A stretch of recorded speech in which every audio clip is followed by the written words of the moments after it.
Hello class, कैसे हैं आप? कल हमने क्या पढ़ा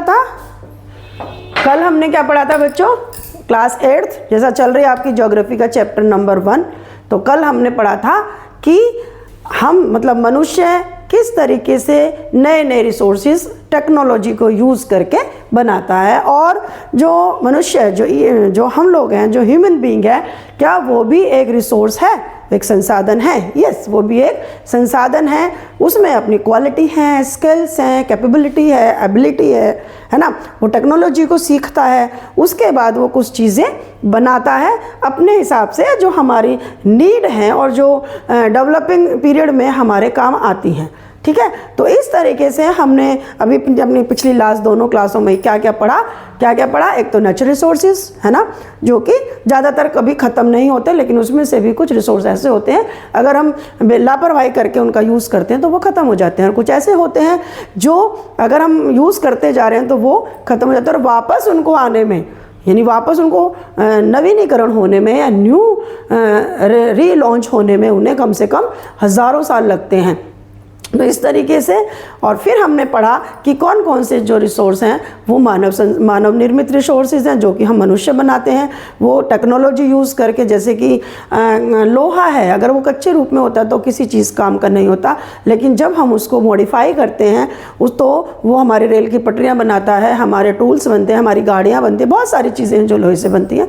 तो इस तरीके से मनुष्य के द्वारा जो बनाया गया है वो रिसोर्सेज है मानव निर्मित, और खुद मनुष्य, खुद ह्यूमन बीइंग एक रिसोर्स है। अब सवाल क्या आता है, ये रिसोर्सेज तो हमने पढ़ लिए, अब आता है कि अगर हम रिसोर्सेज को ऐसे ही यूज़ करते रहे, है ना। एक इस बुक में एक स्टोरी दे रखी है छोटी सी, मैं आपको वो पढ़ के सुनाती हूँ और उससे आपको थोड़ा सा आइडिया हो जाएगा।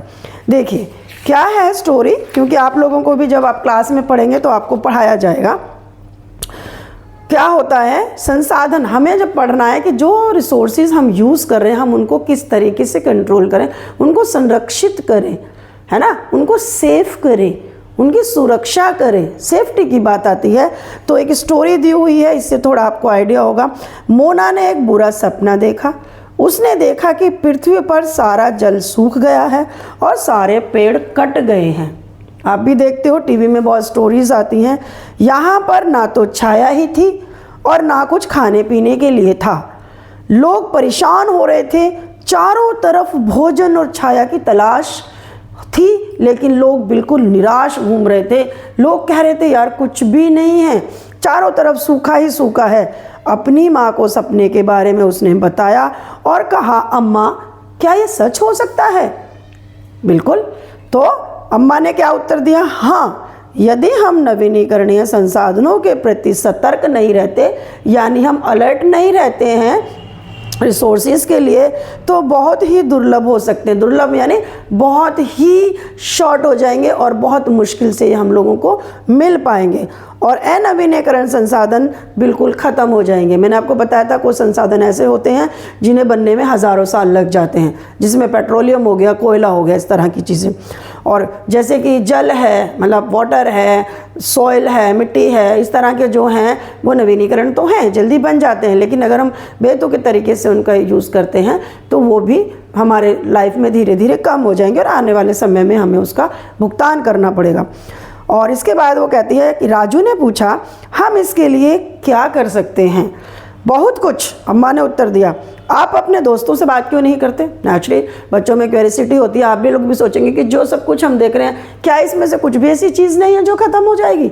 बिल्कुल हो जाएंगी, बहुत सारे ऐसी चीज़ें हैं। जल, अभी मैं आपको बताती हूँ, थोड़ी सी मैं इस स्टोरी को देख लेती हूँ फिर आपको बताती हूँ। संसाधनों का सतर्कतापूर्वक यानी सावधानी से, केयरफुली उपयोग करना और उन्हें नवीनीकरण के लिए समय देना। यानी हमने एक चीज़ यूज़ करी, उसको ख़त्म होनी है, वो कम हो रही है, तो हम उसको कुछ टाइम देंगे, कुछ टाइम तक हम उसको नहीं छेड़ेंगे तो वो वापस उतना आ जाता है। उसको ही हम संसाधन संरक्षण कहते हैं। संसाधनों का उपयोग करने की आवश्यकता और भविष्य के लिए उनके संरक्षण में संतुलन बनाए रखना, बैलेंस्ड बनाना। हम उन्हें यूज़ करें और वो वापस आएँ या वापस वो रिकवर हों, वापस वो रिसोर्स बने, इसके लिए हम उन्हें टाइम देते हैं। और उसके बाद इसको क्या कहते हैं, सतत पोषण, यानी बैलेंस्ड, है ना, बैलेंस्ड पोषण। कहलाता है। संसाधनों के संरक्षण के अलग बहुत सारे तरीके हैं। तो इस तरीके से एक स्टोरी बनती है। एक स्टोरी में जैसा कि कई बार बच्चे सोचते हैं, हम भी जब छोटे थे तो सोचते थे ये सूरज कहाँ से है, ये चांद कहाँ से है, ये पानी कहाँ से आता है। अब मैं आपको एक चीज़ बताती हूँ कि जैसे अब इसमें बात कही कि पेड़ पौधे सब कटे हुए हैं, जल सूखा पड़ा है। देखिए मैं आपको एग्जांपल्स देती हूँ, आप कोई रिकॉल होगा जब हम कहीं घूमने जाते हैं। आप ये देखिए, मैंने आपको ये दिखाया था कि ये जो पृथ्वी है, ये जो ग्लोब है, ये जो ब्लू है, ये सारा क्या है, जल है, वाटर है। बट ये सारा जल हमारे जीवन जीने के लिए उपयोगी नहीं है। ये पीने वाला पानी नहीं है। ये जितना भी है ये समुद्र का पानी है, महासागरों का पानी है, सी का पानी है, जो कि खारा, मोटा, नमकीन होता है, जो हमारी स्किन के लिए भी अच्छा नहीं होता। आप देखिए जो बीच पे जाते हैं, आप 1 महीने 15 दिन 2-4 दिन घूम के आइए, आपकी स्किन काली हो जाएगी, टायर्ड हो जाएगी, नमक आपके बालों से झड़ेगा। तो वो पानी पीने योग्य नहीं होता है। जो मीठा जल है, जो हम पीने, जो हमारे जीवन के लिए ज़रूरी है, वो बहुत कम मात्रा में है, बहुत कम मात्रा में। वो कौन सा जल होता है, बारिश का जल होता है। वो कौन सा जल होता है, अंटार्कटिका है ना, आर्कटिक महासागर में जो बर्फ़ें पिघलती हैं, जो ग्लेशियर पिघलते हैं, वो होते हैं मीठे पानी के सोर्सेस, वो होते हैं हमारे पीने योग्य जल। वो जब ग्लेशियर पिघलते हैं, जब वो ज़मीन में आते हैं, आप देखते हो कि बर्फ़ पिघल रही है, नदियों का जल बढ़ गया है, तो वो पीने योग्य पानी होता है। लेकिन महासागरों, महासमुद्रों का जो पानी है वो पीने योग्य नहीं है। जितना ब्लू दिख रहा है ये हमारे जीवन जीने के लिए उपयोगी नहीं है। ये तो धीरे धीरे हमें ख़त्म करता जा रहा है। आपको पता नहीं है बच्चे हो कि बॉम्बे का जो समुद्र है वो धीरे धीरे बॉम्बे के जो स्थान है, ज़मीन है, उसकी तरफ बढ़ रहा है। और कहते हैं कि कुछ सालों के बाद जो बॉम्बे है वो समुद्र में डूब जाएगा, है ना, जल स्तर बढ़ रहा है। इसीलिए हम इस पानी तो है, लेकिन हमारे जीवन जीने के लिए कितना % है वो ज़रूरी है। तो जो पीने का जल है वो एक सीमित मात्रा में पृथ्वी पर है, इसीलिए हमें उसको सेव करना है, उसकी सेफ्टी रखनी है। आपने बहुत जगह पहले भी पढ़ा होगा या आगे क्लासेस में पढ़ोगे कि जो सबसे स्वच्छ जल होता है पीने का वो होता है बारिश का पानी। अब आप ये देखिए बारिश कितनी कम हो गई है, आपके अंदर ना क्वेश्चंस आएंगे, बारिश कितनी कम हो गई है। देखते हो आप कि बारिश, हम कहते थे पहले इतनी बारिश होती थी, जब हम छोटे थे तो बहुत बारिश होती थी, महीनों महीनों बारिश चलती थी, लेकिन अब बारिश नहीं होती। कारण पेड़ों की कटाई। बारिश कब होगी आपको पता है? बारिश कब होती है? बारिश जब होती है जब पेड़ ज़्यादा मात्रा में होते हैं। बारिश जब होती है जब जो समुद्र जलीय है वहाँ पर जो घनत्व बनता है हवाओं का, उससे बनती है ना। और जो बारिश होती है वही कोशिश, मतलब जहाँ ज़्यादा कहते हैं ना पेड़ ज़्यादा हैं, पेड़ ज़्यादा जहाँ होंगे वहाँ बारिश होती है। इसके अलावा जो वो है, आपने देखा होगा, अभी आप कहीं टूर पे जाइए, फॉर एग्ज़ाम्पल आप पहाड़ों पर जाइए, आप ये देखते हो कि पहाड़ों के बीच में बहुत गहरी गहरी खाइयाँ हैं, कहते हैं कि ये नदियाँ हैं, बट उनमें पानी नहीं है। आप पंजाब में जाइए, पंजाब में हमारी 7 नदियाँ हैं, है ना, सतलुज है, रावी है ना, ये बहुत सारी नदियाँ हैं, झेलम है, लेकिन इन नदियों में पानी नहीं है। धीरे धीरे पानी सूखता जा रहा है। हिंडन जो हमारे पास घूमते हैं, जैसे महानंदी, हरनंदी नदी कहलाती थी, बाद में इसको हिंडन के नाम से जाना जाता है। आप देखिए नदियों में जाके लोगों ने घर बना लिए हैं, पानी नहीं है। यही नदियाँ थी जो हमारे पीने का पानी, बारिश के पानी को लेकर हमें बनाती थी, और अब ये सब गंदी हो चुकी हैं, इनमें मैला हो चुका है, इनमें चमड़े धुलाए जाते हैं, वेस्टेज जितनी है वो नदियों में डाली जाती है। आप देखिए गंगा जी में खूब वेस्टेज डलती है। हम वापस क्या कह रहे हैं? हम कह रहे हैं कि गंगा जी को साफ़ करो, गंगा जी को स्वच्छ करो, यमुना की सफाई करो, स्वच्छता का अभियान चल रहा है ना। तो ये जो गंदगी बढ़ती जा रही है ये हमारे जल को, हमारी हवा को, ये सब पॉल्यूटेड करती जा रही है। हमें सांस लेने में प्रॉब्लम होने लगी है, हमें ऑक्सीजन की ज़रूरत होने लगी है। ये सारी चीज़ें क्या हैं? जो सपना मैंने आपको बताया वो रियल है ना। वो एक सपने के थ्रू प्रॉब्लम्स को बताना चाह रहे हैं आपकी बुक्स में कि ये प्रॉब्लम हमें आने वाली जनरेशन में, और हो सकता है जब तक आप बड़े होंगे तो आप इसको फेस करने लगेंगे, क्योंकि हम भी करने लगे। आप देखिए पानी, पहले ये होता था कि अरे पानी कोई पैसे से मिलता है। जब हम छोटे थे तो पानी ऐसे ही पिलाए जाते थे, पानी पैसे से नहीं मिलता, कहीं से पानी। लेकिन अब आप देखो बॉटल में पानी आने लग गया है। 1 गिलास पानी 10 रुपये का मिलता है, 1 एक बॉटल 10 रुपए की मिलती है, 20 रुपए की मिलती है, घरों में बिस्लरी आ रही है, क्योंकि पीने का पानी लायक रहा ही नहीं है ज़मीन का पानी। पॉल्यूशन, पॉपुलेशन, आप ये देखिए पेड़ों की कटाई, ज़मीन, धरती, मिट्टी सब पॉल्यूटेड हो गई है। ये हमें बताता है कि जो हमारे रिसोर्सेज हैं वो किस तरीके से पॉल्यूटेड हो रहे हैं, ख़त्म हो रहे हैं, कम हो रहे हैं। और ये जो सपना है, ये सच्चाई हमारे सामने, अगर आप आज अपने आसपास देखिए, मैं आपको होमवर्क देती हूँ, आप देखिए सच में ही कि आप जब बाहर निकलेंगे आपको धुआं, मम्मी घबराहट हो गई, आप सुबह निकले, मम्मी में काला हो गया, मम्मी मेरे को सांस में प्रॉब्लम हो गई, बच्चों की इम्यून सिस्टम बहुत कम हो गया है। आज हम जिन वायरस की बातें कर रहे हैं वो वायरस क्यों है? क्योंकि हमारा खान पान, हम कहते हैं सब्जियां खाओ, सब्जियों में इंजेक्शन चल रहे हैं, हम सेफ कहाँ कर रहे हैं? हम अपने संसाधनों को बिगाड़ रहे हैं, हम उनको सेफ्टी उनकी नहीं कर रहे हैं। तो मैं इस क्लास में आपको आज यही डिस्कस करूंगी कि हम अपने संसाधनों कैसे बिगाड़ रहे हैं। जल को, पीने वाले जल को हम दूषित कर रहे हैं, है ना। हम कचरा, कूड़ा, क्या नाम है, चमड़े की धुलाई, हड्डियों की धुलाई, आप सब कुछ गंगा जी में, यमुना जी में, जितनी भी नदियां हैं जो हमारे पीने के पानी को स्टोर करके रखती थी, उनमें सब में गंदगियाँ, वो पीने लायक पानी नहीं है। सुनने में आता है या जो रिकॉर्ड्स बताते हैं कि हिंडन नदी के आसपास के जितने गाँव में कैंसर की समस्या ज़्यादा है। कैंसर कभी सुनने में नहीं आता था जब हम छोटे थे। हैं, कैंसर क्या होता है, शुगर क्या होती है? अब आप देखिए, हर बंदे को शुगर है, हर बंदा डायबिटिक है, हर बंदे को कैंसर है, हर दूसरे बंदे को, हमारी सेल्स को खाने वाले जो हमारे पोषक, जो हमारे तत्व हैं, जो हम खाना खाते हैं वो सब पॉल्यूटेड है, जो हम फ्रूट्स खाते हैं वो सब पॉल्यूटेड है।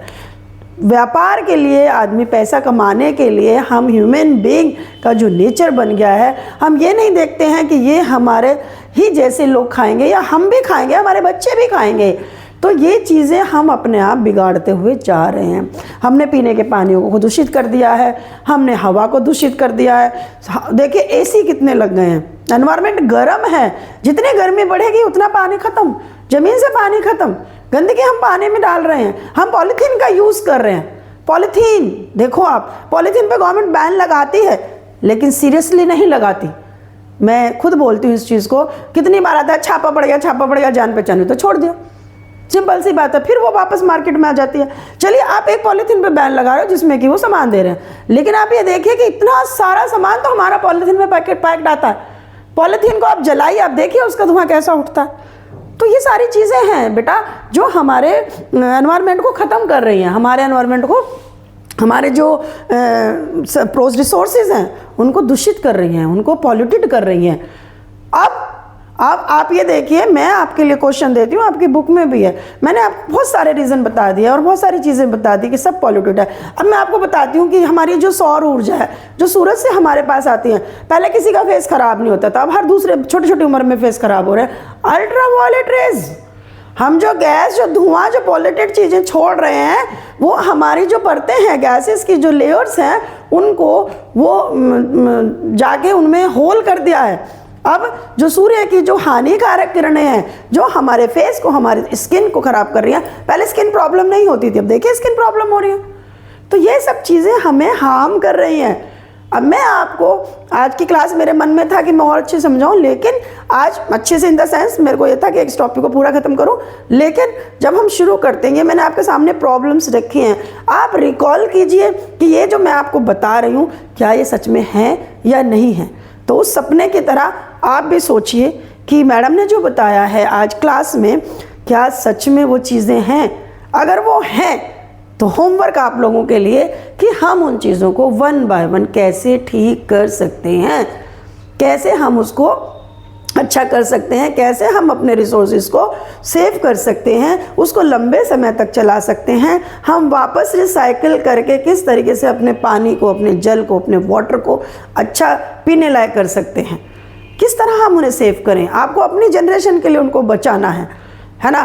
तो ये होमवर्क है, आप समझिए इस चीज़ को, जो समझ में ना आए मैं नेक्स्ट क्लास में समझा दूंगी। तो आज मैंने ये रखा है कि रियलिटी में हमारे जो रिसोर्सेज हैं वो खतरे में हैं, बहुत कम मात्रा में बच रहे हैं, हम डे बाय डे उन्हें अपने फ़ायदे के लिए पैसा पैसा पैसा करने के लिए हम तस्करी करते हैं, कोयले की, पेट्रोलियम की, इन सब चीज़ों की।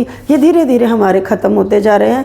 तो बेटा ये आप लोगों को सोचना है कि हम इन रिसोर्सेज का किस तरीके से हम सेव करें, किस तरीके से इनको रिसाइकिल करें, किस तरह इनको बचाएं, किस तरीके से हम इनका ऐसा यूज़ करें कि ये लंबे समय तक चले, और किस तरीके से हम और अच्छे अच्छे उपाय करें। तो ये मैं आपके लिए होमवर्क छोड़ रही हूँ, आज की क्लास में ही ख़त्म करूँगी। अगली क्लास में हम पढ़ेंगे क्या कि हमारे जितने रिसोर्सेज हैं नेचुरल, हम जो बना रहे हैं वो भी, ठीक है, और हम खुद मनुष्य भी, हम लोग भी ज़्यादा समय की बात नहीं है। हम लोगों की एज बहुत कम हो गई है, हम 100 साल की एज लेकर चलते थे, लेकिन अब आप देखिए कोई जवान हार्ट अटैक हो गया, छोटे से बच्चों को हार्ट अटैक हो गया। ये सब क्या है? जो ह्यूमन नाम का रिसोर्स है वो भी धीरे धीरे कमज़ोर हो रहा है। तो हम किस तरीके से इन रिसोर्सेज की रक्षा कर सकते हैं, इनको सेव कर सकते हैं, ये उपाय आप मुझे सोच के बताइए। अगली क्लास में मैं आपको पढ़ाऊँगी। आज के लिए इतना ही। Thank you.